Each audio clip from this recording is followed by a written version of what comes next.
Welcome to Spiritual Psychology. My name's Renee Lavallee McKenna, and I bring my 30-plus years as a recovering addict and ex-crazy person turned therapist and shamanic healer to bring you snackable teachings on spirituality, psychology, and all things personal growth.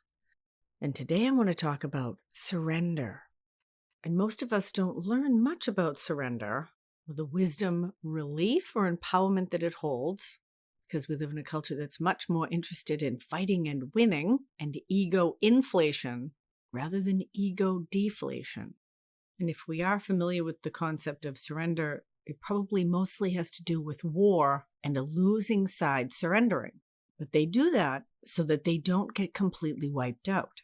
There's a deep wisdom in knowing when you are defeated, and although it might not feel like it at the time, when we surrender, it can actually be quite an honorable act that's not just a survival tactic, but it actually can mature and help us to grow along our own evolutionary path.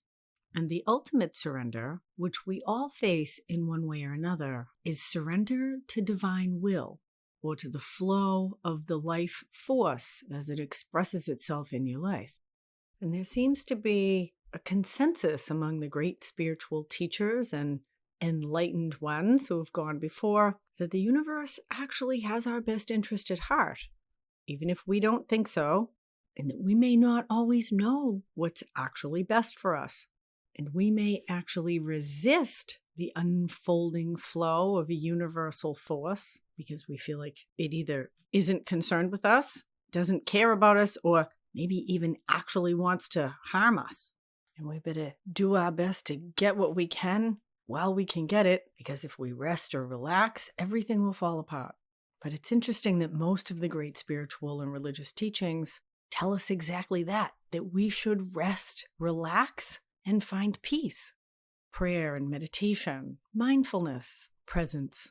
There are whole companies, courses, teachings, apps just on how to relax. Buddha teaches that the roots of suffering is attachment and aversion, our obsession with what we want or what we want to have happen, and what we don't want or don't want to happen. And when we can live surrendered and in alignment with what is, we can find bliss, peace, and contentment right here, right now. And we get many opportunities to surrender or align ourselves with divine will throughout our life. And probably the biggest opportunity for surrender is our own death. And plenty of people fight that. I think death is a tragedy or the enemy. Many people fear it, but those who have a good death surrender to it.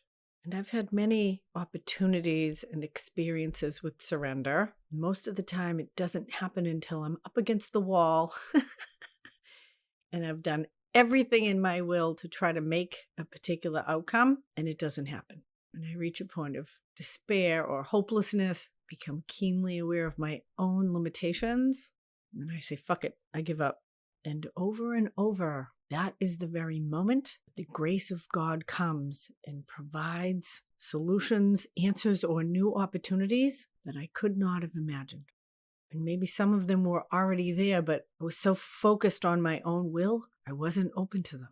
And you can't really fake surrender. I've tried to manipulate the system that way. It doesn't work. But there is a profound opening that happens when things just don't seem to be working out and we really let go. That's that ego dissolution, and there's often profound healing, even miraculous experiences that can come into that open space. The experience of grace. I remember a profound surrender moment when I was in labor with my first child.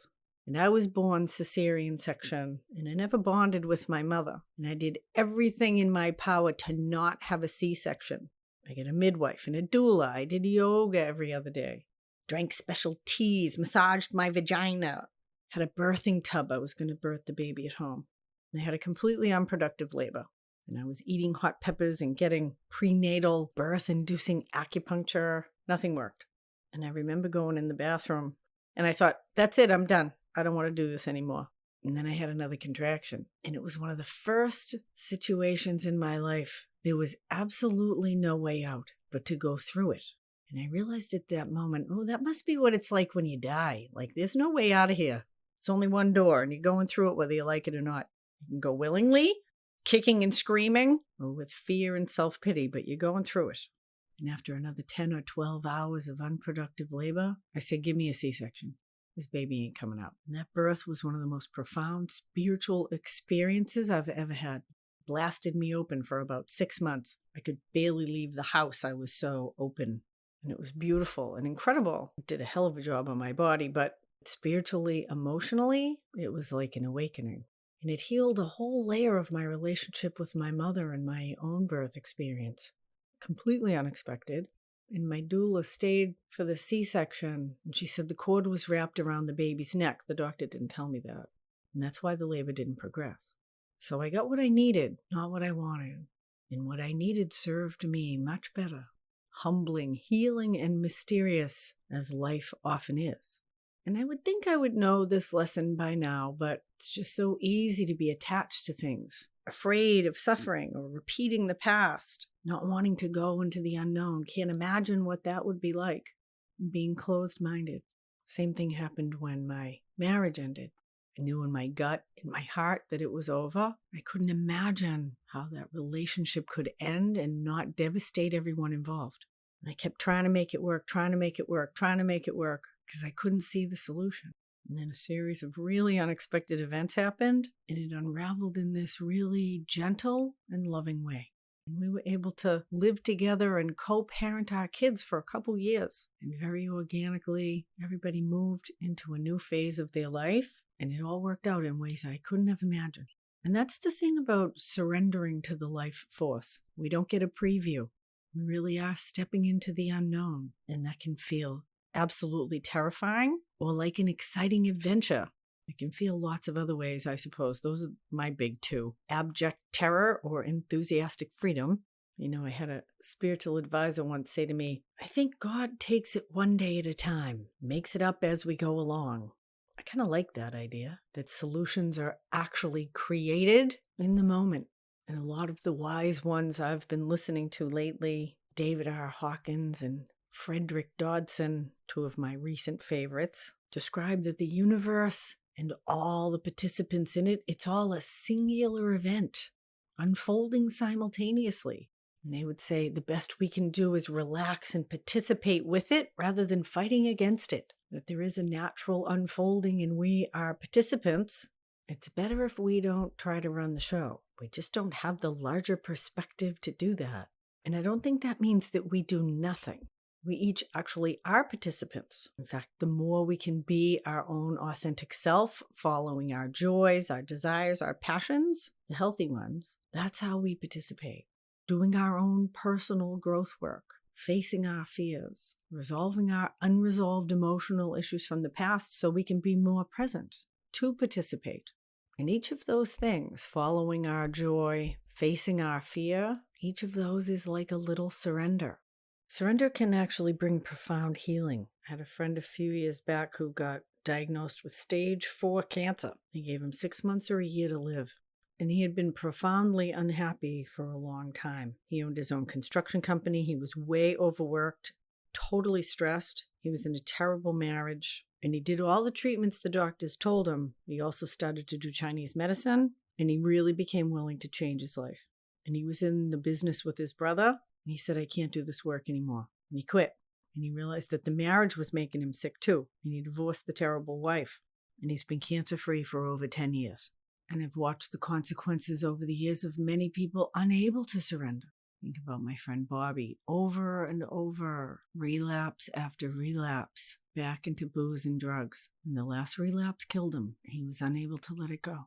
And although I certainly have a practice of trying to let things go and to ask for divine will and guidance in my life, surrender is a little bit more of a drastic measure.